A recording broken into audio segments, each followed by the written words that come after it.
What's up, friends? It's Haley, aka Bird, and Randy, and you're tuning in to the Give 'em the Bird podcast. This podcast is all about challenging what it means to be healthy and fit. It's about celebrating sustainable behavior change and non-scale victories. And most importantly, it's about giving the bird to the diet industry and societal expectations of body size. Why? Well, because at the end of the day, you have an entire life to live that does not require your body look a certain way. Thanks for tuning in. Now, let's give 'em the bird.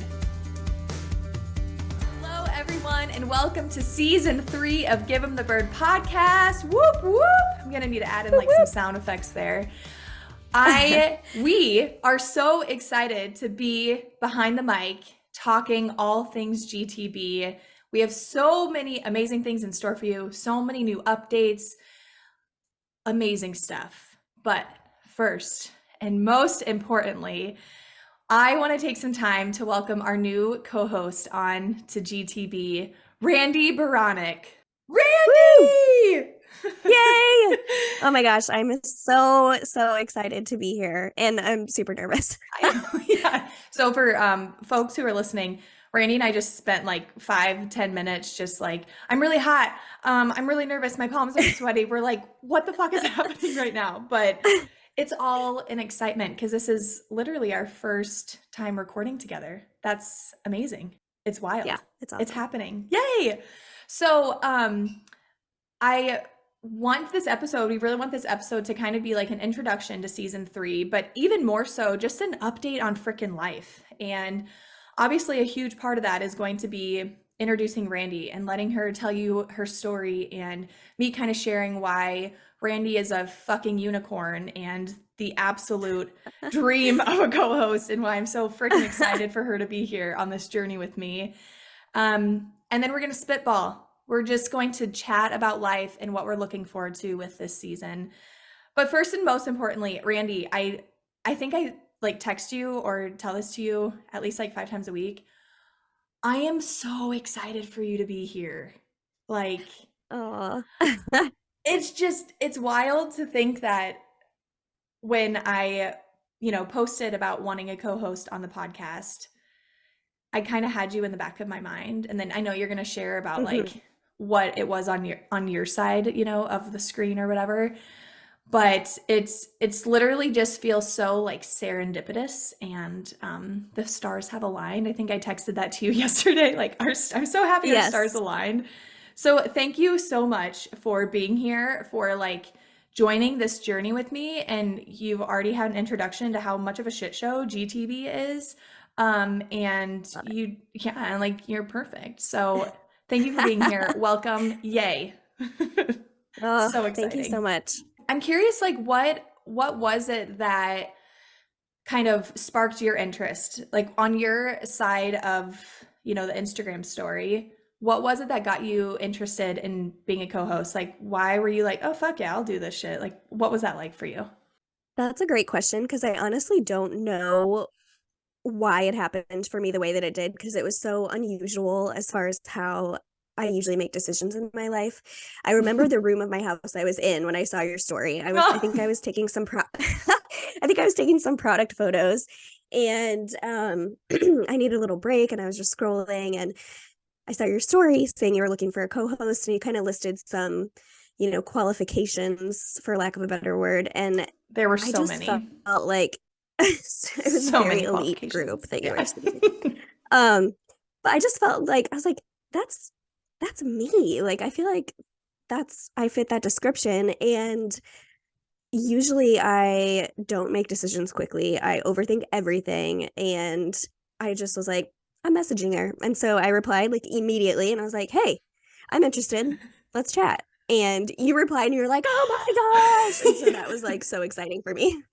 Yeah, like my response was over the top of, holy fucking shit, are you kidding me? Like, because again, like in my head, I had a few people that I was like, oh, they would be really cool, or they would be really great, or I wonder if they'd be interested. But because I had been connecting with you already through like GTB Academy and everything, and getting to hear your insights and just getting to like, I don't know, chat with you about this stuff, I was like, Randi, not only would your story and your experience with given the bird to the diet industry and societal expectations of body size, like not only would that be such a great point of view to have on the podcast, but I also just think that you complement my, I don't really know how to describe it, but like you kind of ground me a little bit. Like, I feel like you are all the things, because we don't want like two completely the same people, and you're organized and you have your shit together. And I love your voice too, even though Randy does have a cold right now. So sending healing vibes to My literal voice. Yeah, I love your literal voice. Even right now, it's like kind of a sexy little raspy thing. But so I was over the moon. Like I could not freaking believe when you were like, I think I'm into this. And then we met for coffee and the rest was history. So obviously listeners are going to get a chance to learn way more about you over the course of this season and beyond, right? Because we're lifers. We're doing this for life. But I want you to have a chance to like introduce yourself to them. Tell them all the things like personal, professional, your story, whatever it is. I want them to feel like when they hear your voice in future episodes that they're like, oh yeah, that's my girl Randi. Like, just like they're like, oh, that's Bird, So take it away and tell us all the things about you. Tell me your story. Okay. Oh my gosh. That's a giant question. Yeah. Which one? Which story? Right. So I guess I'll start by, I live in Iowa, like 10 minutes away from Haley. That's amazing. Yes. Live in Swisher with my husband, Gerald, who I have been with since high school. It's actually 20 years this year since we got together, which is nuts. Oh my God. That's wild because I'm sure there's some listeners who are like 20 years old. They're like, wow. Right. I'm not going to share my age. Yeah. Well, I mean, you got together in high school. Like you're still young. You're still young. Yeah. Oh my God. As if it matters. But anywho, carry on. And we have 2 kids. My son Levi is 8. And then Evelyn is 5. And then we have 2 golden retrievers as well, Lucy and Winnie. So we got the Golden Club. As far as like my career, my professional life, I went to pharmacy school right out of high school. I went to Drake in Des Moines, and then I started working for the University of Iowa as a pharmacist right out of school. And so it had been about 12 years that I was there. And then during COVID, I think I just started realizing, as a lot of people did, that I wanted more flexibility in my day-to-day life. And I kind of started questioning, like, why did I go to pharmacy school? I didn't feel like it was my passion. I was good at math and science in high school, so it was kind of like the thing I was supposed to do, I felt like at the time. And also around that time, I just kind of started pushing back on some other things in my life, like breaking the rules, I guess you would say. Like I got my first tattoo, which I always thought I would never do. And I changed up my friendships a little bit, and just things that like I kind of found myself, I think, during that time. And so I also had this growing passion for photography, started exploring how I could, maybe make that a career. And then in May of 2022, so just a couple months ago, I had the opportunity to leave my position at the university and pursue my photography business full-time. Amazing. So I did it. Yeah. So incredible. I jumped in and did it, and it was scary and exciting all at the same time. But it's been the best change I've made for myself, hands down. Like I would never make a different decision in my life if I did that over. And so I have a brand photography business. So I do photography for entrepreneurs and businesses and product photography. So that allows me to do a lot of that during the day. And then I have the evenings and weekends with my kids and my husband, which is wonderful. Over the past couple months, I've picked up a couple other things. I do the books for my husband's business, and I also am doing a little bit of pharmacy work through a consulting company that I just do virtually. So lots of things to keep me busy. I guess my GTB journey started, gosh, it's probably been a year and a half ago now. I was at a different gym that I'm at now. Currently, you and I go to the same gym, Versa. Shout out Versa. You might be hearing from some Versa peeps later on in the season. We hope so. Yes. We hope so. We're so lucky. Please say yes. Please say yes to coming on our show. Sponsor us, maybe. I don't know. Um, but at the time I was at a different gym and I was deep into like macro counting and fat loss and muscle building. And I was doing all these before and after pictures and I felt great about my body. But I got to the point where I was just burnt the F out. Like, I don't want to measure my rice. And I was like counting the calories in my gummy vitamins. And one time, well, several times, my kids asked, Mom, can I have a bite of that? And I was like, absolutely not. I have tracked these calories going into my mouth and I cannot, and I was just like, this is ridiculous. I can't be this way. And so around that time that I was kind of feeling that burnout, Leslie had shared, she was at the same gym and she had shared your podcast, I think, on Instagram or something. And I was like, oh, this sounds kind of cool. And so I started give them the bird. And yeah. What the fuck is this about? And I loved the content, obviously, because it, I think, was what I was needing at that time. But I just also just freaking loved your vibe and your authenticity. And yeah, I just loved it. And then I met you for the first time at Leslie's house. Yes. And I was like, oh my God, Gerald was like, that's Haley. That's the podcast I've been listening to. Oh, like, she's a celebrity. I remember when we met, you said something like that. You were like, I feel like I'm meeting a celebrity. And I was like, oh girl, like, thank you. Tyler was like, check your ego, check your fucking ego. But you were the first person that ever said that to me. And I knew who you were. I didn't like know you, but I saw you in like photos and everything. And so it was like, I didn't necessarily think of you as a celebrity, but I was like, when you meet someone that you've just seen, right, like pictures of and everything. And so I was like, wow, this like woman who has her shit together thinks I'm a celebrity. Like, I've made it. I've absolutely made it. I don't know if I'll ever have my shit together, but I appreciate that you thought that. Yeah. But it was interesting because I think, was it in season 1 that you got your intuitive eating certificate officially, or shortly before that? Or? Yeah, I think I like started it because it was a long process. Or I might have been like thinking about it in season 1 and maybe started working towards it. But I think it was officially in season 2 that I got certified, I want to say. Okay. Well, sure. So that was my first introduction to intuitive eating. I had never heard about that before. And that is what really like pulled me in and was like, this is so cool. And I secretly had this hope back then. I was like, I wonder if like Haley would take me on as like, she would counsel me on intuitive eating and we could be like, I could be like her guinea pig on the podcast and she could like have me on episodes as we go through this process. So I had that in the back of my mind long before. Yes, I never told you that, but no. I think it's fate.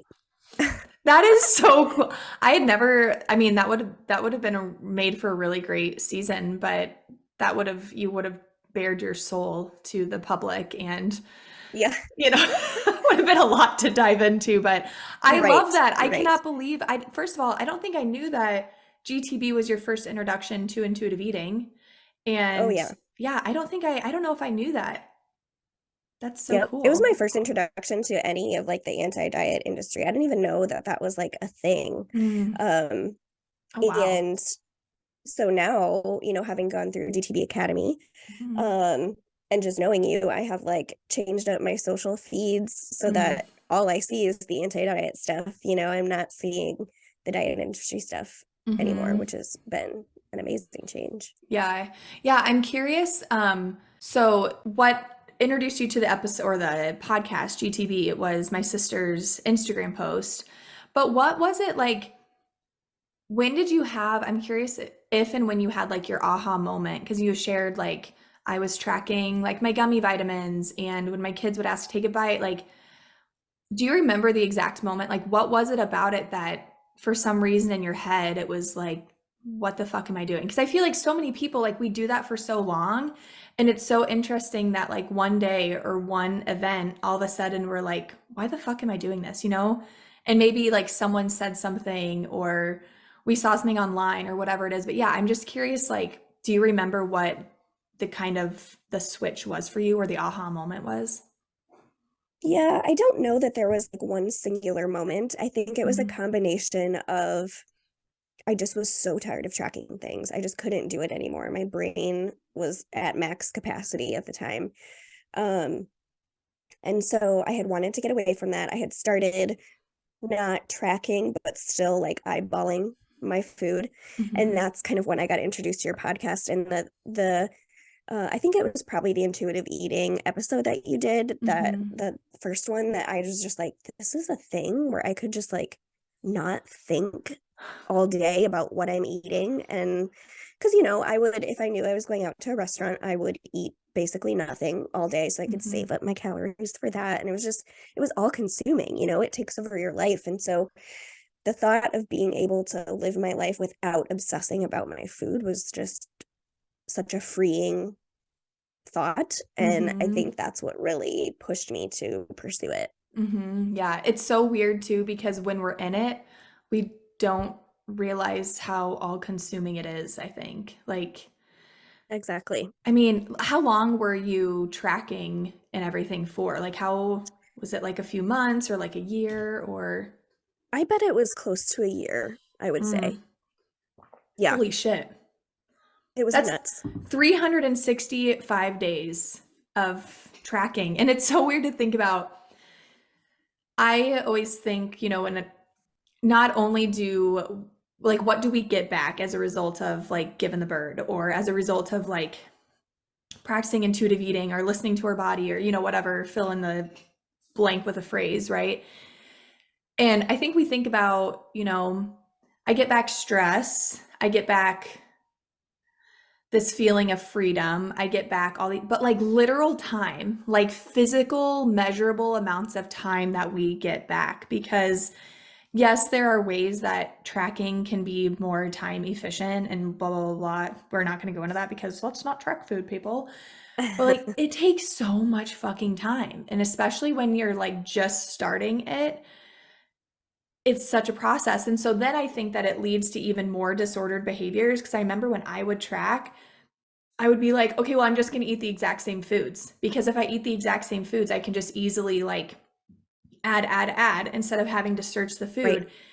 And it decreases that need to want to go out to eat, because it's like, is this trackable, or having to look at the menu ahead of time, like just the amount of measurable time that tracking takes, it's it's insanely mind-blowing. Like it's Yeah. mind-blowing to me to think back on all those minutes and hours that I can never get back, Yeah. but I would spend hours in the kitchen on Sunday, weighing, because I would meal prep for myself and my husband. And so I'd have to make this big batch and then divide it and then separate it out and do all these calculations. One time I brought um, our body weight scale from the bathroom into the kitchen to weigh this pot of chili because our food scale wouldn't oh go up that my high. And I was like, this is bonkers. oh my oh my Yeah, god. it was just crazy town. So did you put the body weight scale on the floor, or did you put it on the counter? Yeah, You put on it the on the floor. floor and then you just set the Yep. chili on top. Just set the chili on it. Yep.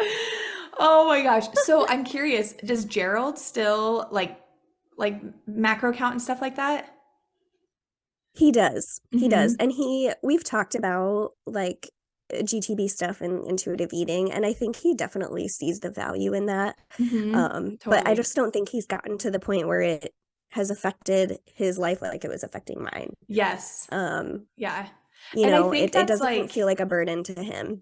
yes. And I think that's such an important distinction, because one thing that I know you and I talk about a lot together is like the middle ground, right? Like not feeling married to diet culture or like hard, anti-diet culture, but really like finding what works for us. And ultimately, that's where that freedom really lies. And it's like our own gray area, our own middle ground. And I think that it's so interesting that I've talked about this before in previous seasons about how the difference between like Leslie, my sister, and I, like Leslie could track food, and she did, like after she had a baby, to make sure she was eating enough for her milk supply. Never Hmm. once did it ever get to be obsessive or restrictive or like stressful for her. And Leslie and I are so much alike, but like the moment if I track one day, it just all of a sudden I feel like I spiral sometimes. And so I think it's really an important distinction to remember that, like, for most people, and I shouldn't even say most people, for a lot of people, like tracking and counting macros and all of these things, like it can be considered a disordered, habit, or lead to disordered eating or an unhealthy relationship. But there are still people in the world who can track these things and maybe do it for reasons other than weight loss, or, it just helps them in other ways, and that's okay. And so I think it's kind of cool that, like, you two can both function separately and do your own things, respect one another, and like still, support each other in your goals and what you do. So I think it's really cool that you do different things and it works for you. Yeah, absolutely. And I think it is important. I like that you pointed out, that you can track for different reasons. Because, yeah, Mm-hmm. a woman does need extra calories and everything when she's breastfeeding. And that would be a good way to make sure you're getting that. And I think for my husband, it's a little bit of, he wants to put on some muscle. So he wants to make sure Mm-hmm. he's getting enough protein and all that stuff too. And I know, there's lots of different opinions about, what amounts are correct and all that. But, Mm-hmm. there's just different reasons to use those tools. And I think Mm-hmm. as long as it's healthy for you and is not putting you in a bad headspace, then go for it. Yeah, yeah. And I think too that it not only differs person to person, but also at different points of our lives too, like tracking for a college student versus tracking after someone has a baby, like the same person has a baby. Like, again, it's the motivation is totally different there. And I think just our perspectives change over time as well. And our relationships with ourselves in a way that, like, we might recognize that something isn't actually serving us, whereas in the past, when we were in a previous state of mind, in a previous point of our life, we weren't really aware to what's actually serving me and what's not. So yeah, I just love the idea that everybody is different, health looks different for everybody. And obviously it's not something that, like, we necessarily promote, because this podcast is mostly for people who are like trying to get away from, the tracking and everything, but also recognizing that I think it's important for everyone to know, just because somebody does track, it doesn't mean that they have an eating disorder or they have a disordered relationship with food or movement, or whatever. So, but yeah, that really leads in really nicely to what we're looking forward to in this season. So I'm curious, like, when you think about season 3 of GTB, like, what comes to mind? What are you excited about? I'm putting you on the spot. Oh my gosh, you are. So I think when we met to talk about season 3 and to talk about me being a co-host, we talked a lot about the gray area, which I just want to live in the gray area all the time. I know. Yeah, and I think because I was such a rule follower for, I don't know, the first 30 plus years of my life, that, pushing back and breaking the rules is something that I really like to do. But then sometimes I find myself, we talked about this in GTB Academy, like revenge eating or whatever, where you kind of swing so far in the opposite direction. You're like, screw this, I'm gonna eat all the food and I don't give a Mhm. shit. And you know, Mhm. I think sometimes I find myself getting stuck there in the breaking the rules. And so it's such a relief for me to find that gray area. Mhm. And not just with, you know, um GTB related, like diet and body size and movement and all Mhm. that, but just all areas of life. Um, and so I think definitely giving people permission. I think sometimes I feel like I need permission to do those things. And Totally. so if we can give people permission to live in a gray area and do what's best for them, I think is what I'm most excited about. Mhm. Um, Yeah. and then, we've also chatted about talking with people in our community who have similar mindsets. And I just think that's super exciting because a lot of the people we've kind of brainstormed reaching out to are I love. So Yes. I know, and I think it's cool because I think more people are in, like, more health and fitness professionals, and even non-health and fitness professionals are in this gray area, but again, like, we are called as humans to the loud, boisterous, like, totally different than what society, like, says, like, those are the things that really attract our attention, right? And so I think being able to highlight those like gray area middle ground voices and be like, there's a whole army of us, like this is the way so many of us practice, I think will be really exciting. And yeah, I think one thing that I'm really pumped about and what our conversations have included a lot is this given the bird to all different types of societal expectations. Like, yes, to body size and movement and food, but like we've also talked about like what it means to be a woman or what it means to be an entrepreneur or like given the bird to what it means to be a professional or big bomb drop for listeners, but what it means to be a mama because Bird is pregnant. Woo woo! Yeah, we There's got a a little baby baby. bird coming. Yeah, little baby bird. So we got a baby on board. Um, and so, and we'll talk more about that in a future episode. But yeah, I think just this idea of when we start to challenge societal expectations in regards to just like one area of our life, it so naturally spreads out to these other areas of life. And I'm really excited about being able to talk more about that because I do think that it all relates. And I think when we were sitting in the coffee shop for the first time and you mentioned something about that, I like breathed a sigh of relief and excitement because I was like, okay, this is really where I want this podcast to go. And to know that someone who like really values GTB and listens and obviously like is going to be a co-host sees those things, sees how it all aligns. I was like, okay, it's not just in my head.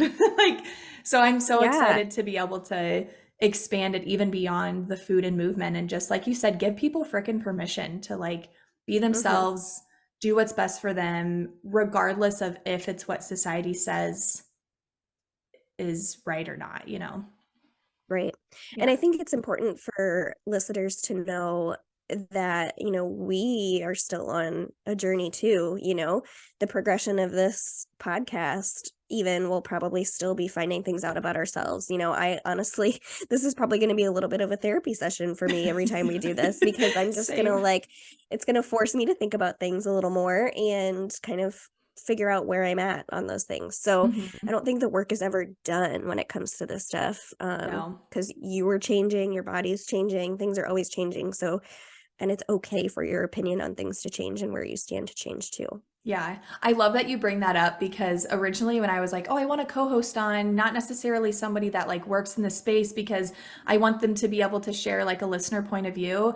But it's so funny because more recently, being that I am pregnant and my body is changing and like my exercise performance is changing and like what my hunger levels and what sounds good to me is changing, I feel like not that I've taken a step back in my intuitive eating journey by any means, but it's just I'm evolving and this is a whole new dynamic that I've never experienced before. And so it's just funny that I was like, oh yeah, bring on someone who's like in the process. And then life was like, newsflash, bitch, you're in the process too. Like, You're in the process. yes. Yes. So, but yeah, I love that point and being that we are all on a journey. And I think I know for me personally, like I love listening to podcasts where it sounds like the co-host or the hosts are like figuring out shit as they go too. Like it just, I feel, I don't feel alone. Like I feel like I'm there with them. So I Right. love that you bring that up. Yeah. Well, I've always thought, and I feel like I've heard this I listened to some other podcasts where they mention, like being vulnerable is relatable. Like Yes. finding out that somebody's not perfect, that's what's relatable. Like if Mm-hmm. somebody's talking about how they do everything correctly and they're perfect, you're like, I can't relate to that. So, Mm-hmm. when you're being real and sharing your struggles and your vulnerabilities, that's when you can actually connect with other people. So, Yeah, yeah, I you're so totally right. agree. And also, like, when we're trying to find the gray area, there ain't no perfect. Like, there is no perfect. We're moving Right. away from that perfect, like, all or nothing. So, yes, a very important distinction. I'm just so excited. How are you feeling now that we've got one under our belt, Randy? Oh my gosh, I'm like loose and ready to let it flow Oh, now. girl. Yes. Like, my palms are no longer sweaty. Like, I'm feeling it. I'm back in the groove of things. So we are so freaking excited to share with you season 3. all of the amazing guests that we're going to have lined up, all of the amazing solo episodes that Randi and I will just be bantering back and forth because, as you can tell, we could go on forever. We cannot wait to hear what your thoughts are on this initial episode. You can always find us on Instagram at Give 'em the Bird Podcast. There you can also find both Randi and I's individual accounts online. And feel free to share your feedback with us. Let us know what you're looking forward to hearing about in this season. If there's any questions that come up, what your initial reactions are. Welcome Randi to the show. And we can't wait to be on this journey with you all in season 3. Yay! Woo!